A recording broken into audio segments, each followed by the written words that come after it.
جب کوئی پکارنے والا مجھے پکارتا ہے تو میں اس کی دعا قبول کرتا ہوں، تو ان کو چاہیے کہ میرے حکموں کو مانیں اور مجھ پر ایمان لائیں تاکہ نیک رستہ پائیں۔ سورۃ البقرہ۔ بسم اللہ الرحمن الرحیم۔ اللہ کے نام سے شروع جو نہایت مہربان رحمت والا ہے۔ السلام علیکم ورحمۃ اللہ وبرکاتہ۔ تجارت، کاروبار اور سودے میں برکت کے لیے دعا۔ بارک اللہ لک فی صفقۃ یمینک۔ بارک اللہ لک فی صفقۃ یمینک۔ بارک اللہ لک فی صفقۃ یمینک۔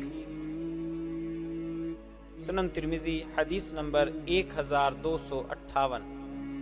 ترجمہ: اللہ تعالیٰ تمہارے ہاتھ کے سودے میں برکت عطا فرمائے۔ فضیلت: حدیث شریف میں آتا ہے کہ جس صحابی کے حق میں حضور صلی اللہ علیہ وآلہ وسلم نے یہ دعا فرمائی تھی، اس دعا کا نتیجہ یہ ہوا کہ وہ صحابی بعد میں کوفہ کے مقام کناسہ میں جاتے اور بہت منافع کمایا کرتے تھے، چنانچہ وہ اہل کوفہ میں سب سے زیادہ مالدار ہو گئے۔ جزاک اللہ خیرہ۔ Please subscribe my channel for more videos.